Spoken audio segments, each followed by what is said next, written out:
Okay, hey, Math 30-1. So welcome to the day of angles and measurements and stuff like that. Radians, degrees, changing between the two, drawing these angles out in standard position. We're going to do more of those standard position drawing angles out later on. Like pretty close here because we're going to be talking about coterminal angles. And then the next lesson after that, it's going to be a pretty short little lesson. The next lesson after that, we're going to be talking about the unit circle and the importance of the unit circle and what it is and how sometimes it makes our lives a little bit easier. You may not like it, but it makes mathematicians' lives a little bit easier. So the arc length. The arc length formula, just pretty much how a radius was defined and how it was measured and how it was made, is that 1 rad, well, that's a kind of weird mark to use. 1 radian is just the same as saying that I had an arc length of 1 radius divided by 1 radius. So that's how a rad was developed. The angle was developed if I were to put the radius, like I said before, like a string, and I lay it on the circle, on the outside of the circle. So I took the radius here from my circle, the circle I'm in. Okay. Yeah, so this is how it was defined. You just take the radius of the circle that I'm in here, take that radius, you lay it on the circle. The angle that it produces, it's kind of hard, I was going to try to do my arms, would be considered 1 rad, right? And if I had 2 radiuses there, that'd be 2 rads. If I had 3 radiuses, it'd be 4 rads. If I had 6.28 radiuses around my circle, that would be 6.28-ish rads as well. So because the rads, the angle, and the arc length happen to be the same thing each time, the arc length is 2, the rad is 2, or the angle is 2. If the arc length is 5 would be somewhere over here. The arc length would also be 5 because they're exactly the same. Like we could develop this formula here where we said, okay, if I know my angle and I just times it by my radius, I can get the same arc length.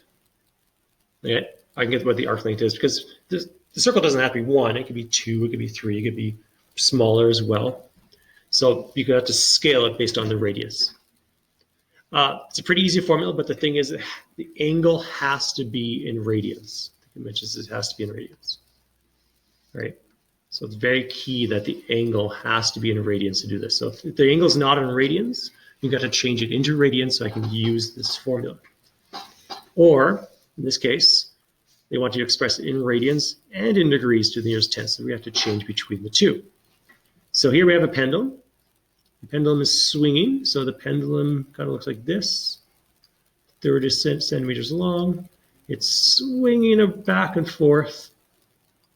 It swings over here and it goes through an arc of 45 centimeters. So that gives you this bottom piece here from here to here.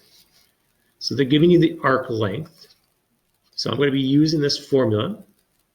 My arc length over, is because that's in centimeters and the arc length, or the radius is in centimeters. You notice that my units kind of disappear here. That's why we usually don't write the rads there, because it just doesn't make sense in this formula. So I get 1.5. 1.5, if I don't write it here, that is in rads, right? So I could just write 1.5, and it'll be fine. Don't write the degree symbol.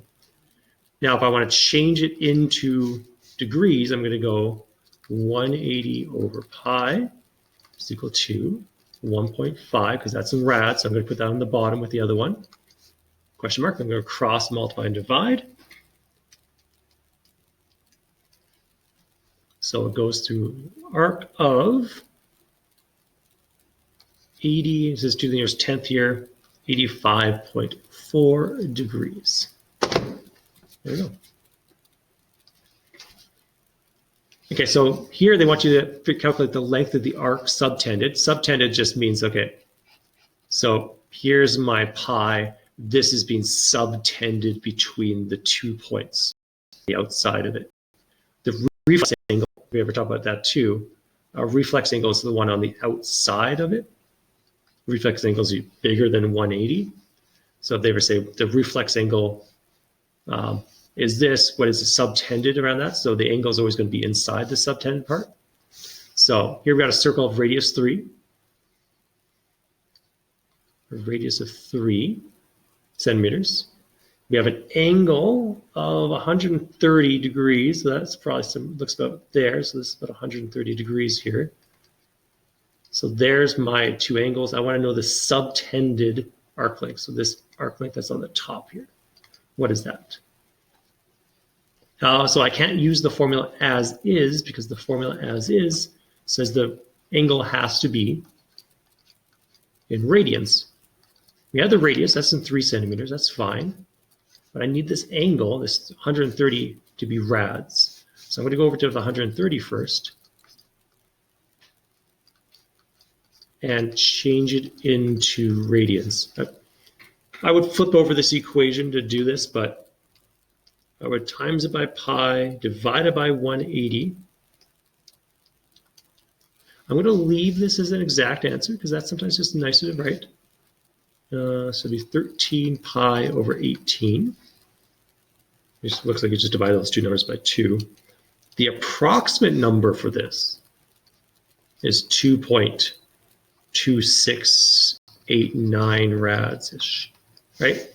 So that's what I'm going to put in here. So 2.2689 rads times the 3. So I get an arc length to the nearest tenth of a centimeter, 6.8 centimeters. There's 2 more questions here. I want you to try these 2 questions out. And we'll stop the video for then, and then we'll go on to talk about coterminal angles before moving on to the unit circle. Yeah, I'll see you in the next video. Or, yeah, no, I'll see you in 2 seconds because we're going to complete this, and then after that, I'll see you in the next video. All right, so hopefully you tried those out. Let's just go through these quickly. Determine the length of the radius. So we're looking for r here.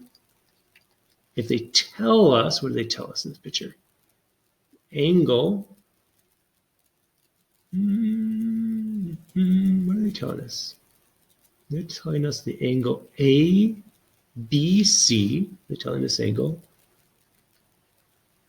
is pi over 6. And they're telling us that this angle over here is pi over 6 as well. So both those angles are pi over 6. I'm just going to erase what I have drawn here from before. So they're telling us that these 2 angles are pi over 6. Now to find out what the radius is, here's my subtended piece. This 15.2 is the subtended arc length.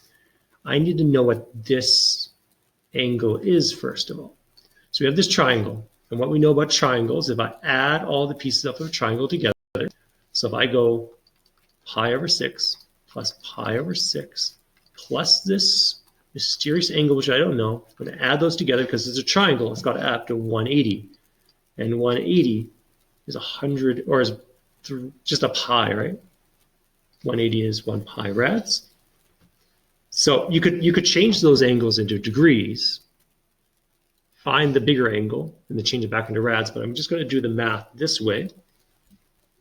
So it's going to be pi minus a 1/6 pi minus another 1/6 pi. Well, it's going to be 2/3 pi. So this question mark is going to be 2/3 of a pi. Right, that pi's, so I make it a little bit nicer, put that pi on the top there. Now, how do I find out it was 2/3? What I did is I just ignored the pi's, kind of like what we did before for the exact answers. You just deal with the numbers in front.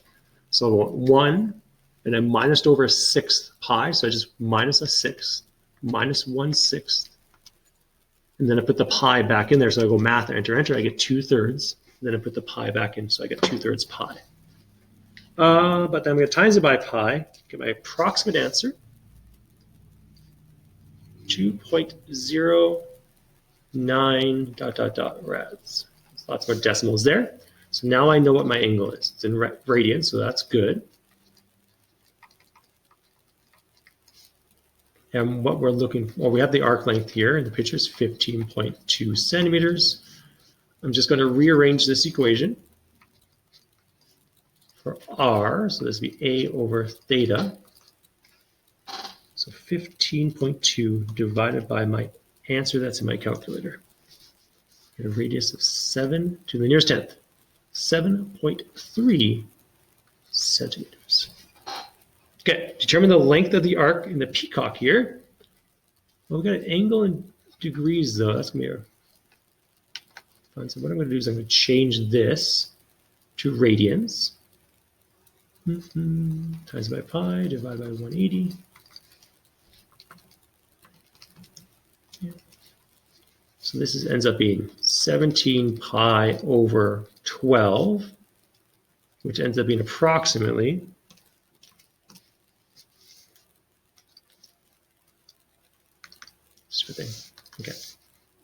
4.45 rads. Okay. What we know is we know the radius is 24 inches, and we're just going to try to find out what the arc length is. So we're going to go r times that. So I'm not going to bother writing the substitution here, but I'm going to times them together. You get 106. What do we need? Determine the length. Yeah, there's no decimal places here, so I'm just going to leave it with no decimal places. So 107 inches. There you go. So next video, we're going to be talking about coterminal angles, and I'll see you then.